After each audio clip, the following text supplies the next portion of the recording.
Assalamualaikum warahmatullahi wabarakatuh. Pada kesempatan kali ini kita akan belajar tentang jenis-jenis disabilitas. Apa itu disabilitas? Disabilitas berarti yaitu kecacatan atau ketidakmampuan. Menurut Undang-Undang Nomor 8 Tahun 2016, penyandang disabilitas adalah setiap orang yang mengalami keterbatasan fisik, intelektual, mental, dan atau sensorik dalam jangka waktu lama yang dalam berinteraksi dengan lingkungan dapat mengalami hambatan dan kesulitan untuk berpartisipasi secara penuh dan efektif dengan warga negara lainnya berdasarkan kesamaan hak. Menurut WHO, disabilitas adalah setiap keterbatasan atau penurunan keterbatasan atau penurunan kemampuan untuk melakukan suatu kegiatan dengan cara atau kisaran yang dianggap normal untuk ukuran manusia.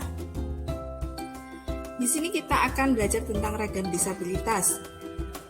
Ragam disabilitas digolongkan menjadi 4, yaitu 1. Penyandang disabilitas fisik, yang kedua penyandang disabilitas sensorik, yang ketiga adalah penyandang disabilitas intelektual, dan yang keempat adalah penyandang disabilitas mental. Nah, penyandang disabilitas fisik itu adalah seseorang yang menderita kelainan pada tulang atau sendi, anggota gerak dan tubuh, kelumpuhan pada anggota gerak tulang, tidak lengkap anggota gerak atas dan bawah sehingga menimbulkan gangguan atau menjadi lambat untuk melakukan suatu kegiatan. Nah, sementara penyandang disabilitas sensorik itu adalah terganggunya salah satu fungsi dari panca indera, antara lain seperti disabilitas netra, disabilitas rungu, atau disabilitas wicara. Yang ketiga adalah penyandang disabilitas intelektual.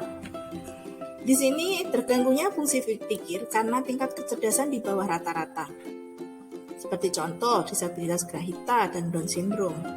Dengan yang keempat yaitu penyandang disabilitas mental. Adalah terganggunya fungsi pikir, emosi, dan perilaku. Antara lain contohnya seperti schizophrenia, bipolar, depresi, ansietas, dan gangguan kepribadian.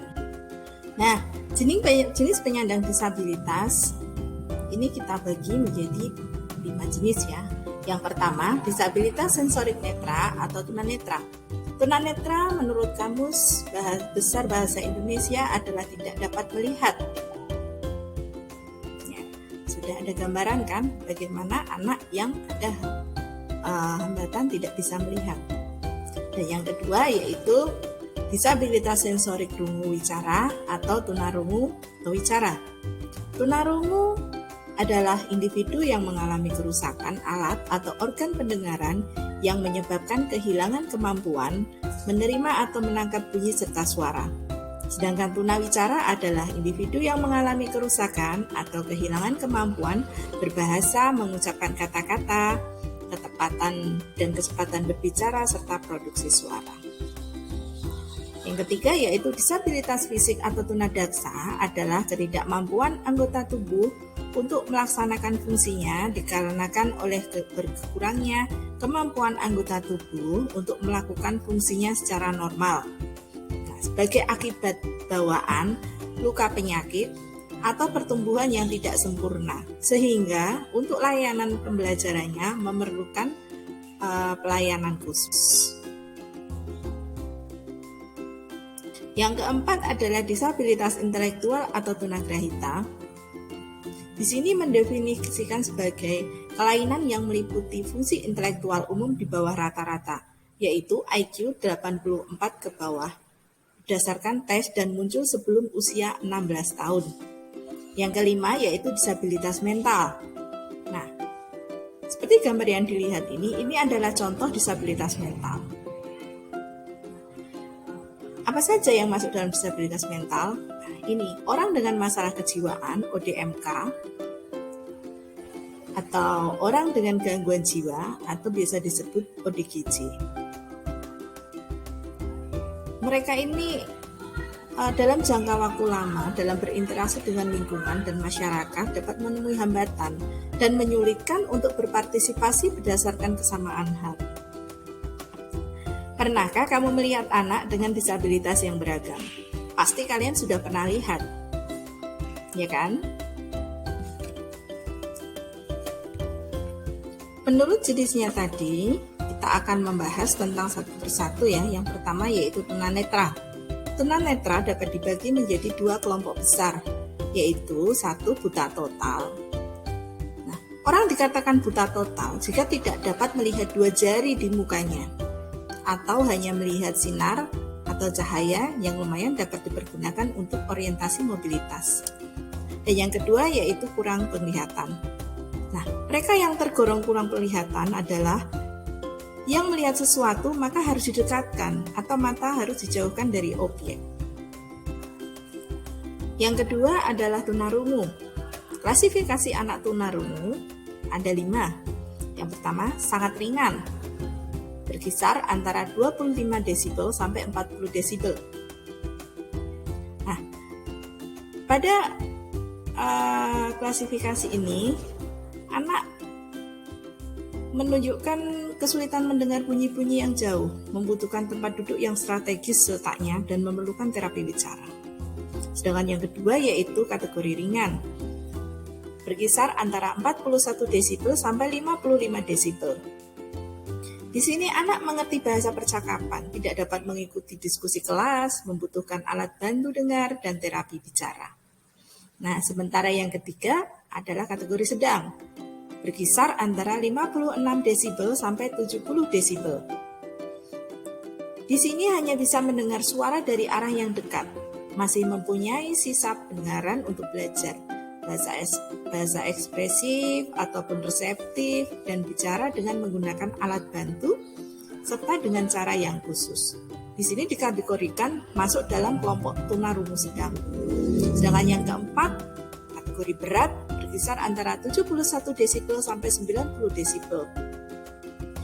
Hanya bisa mendengar bunyi yang sangat dekat, kadang dianggap tuli, membutuhkan pendidikan luar biasa yang sangat intensif, membutuhkan alat bantu mendengar dan latihan bicara serta intensif.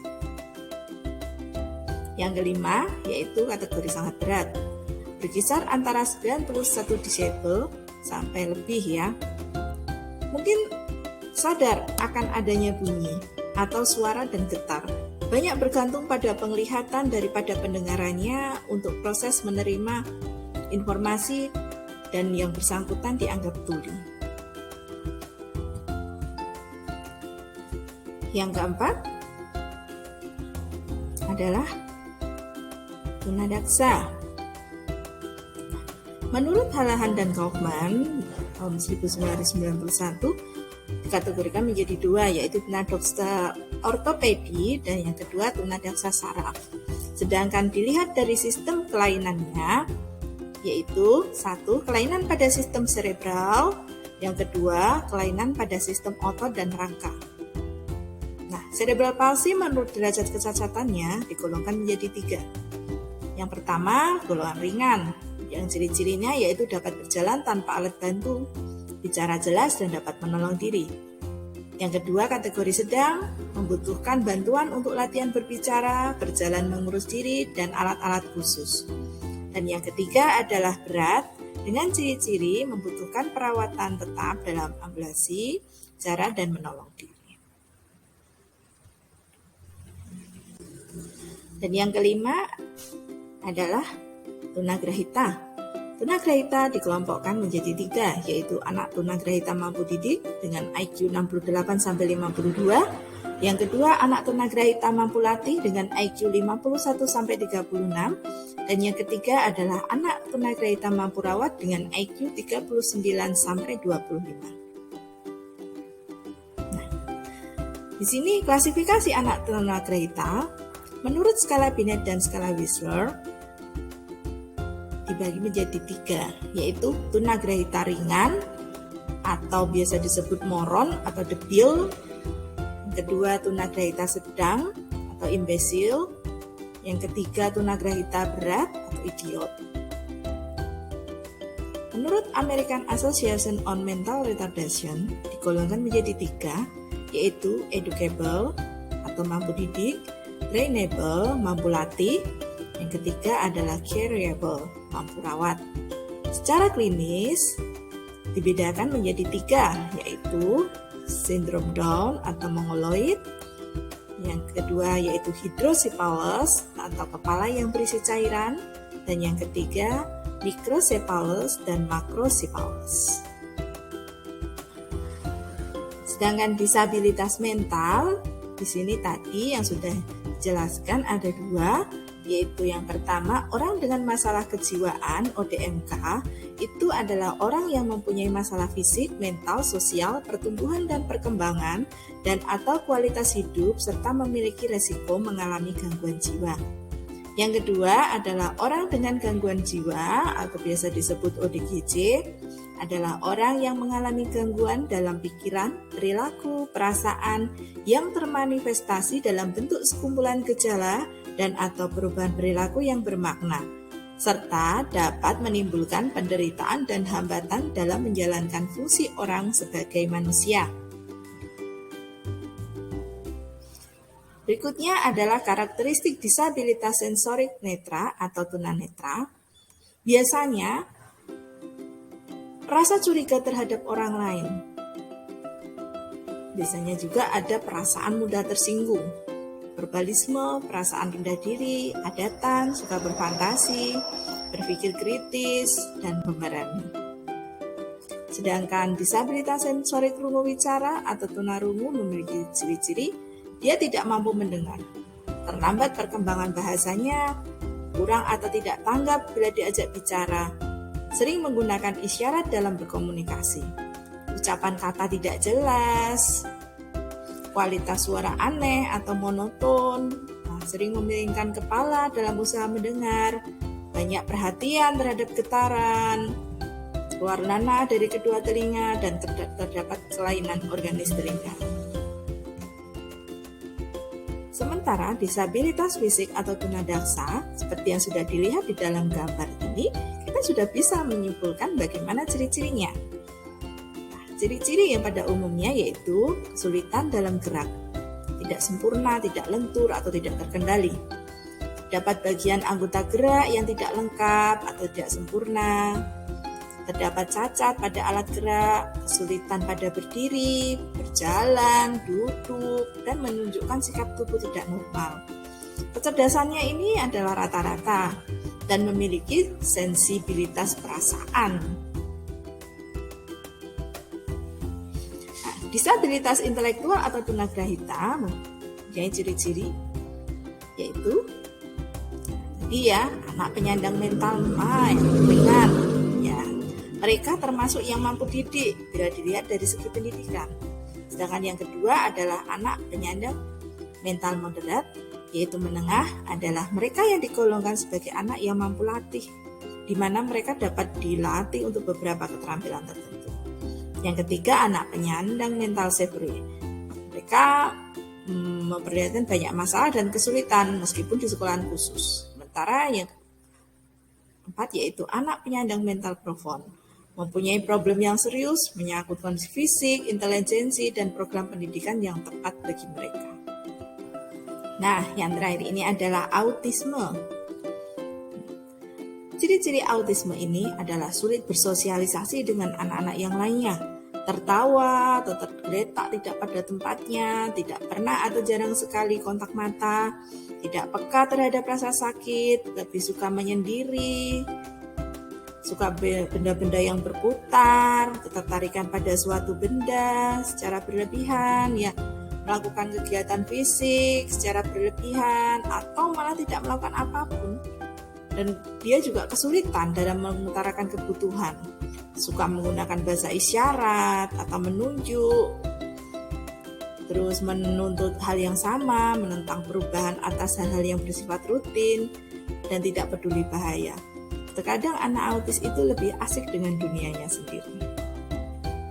Nah, sekian mata pelajaran yang diterangkan oleh Ibu. Sekarang Kajilah materi-materi yang ada tentang jenis-jenis disabilitas. Teruslah belajar dan berlatih. Oke, terima kasih. Sampai jumpa. Assalamualaikum warahmatullahi wabarakatuh.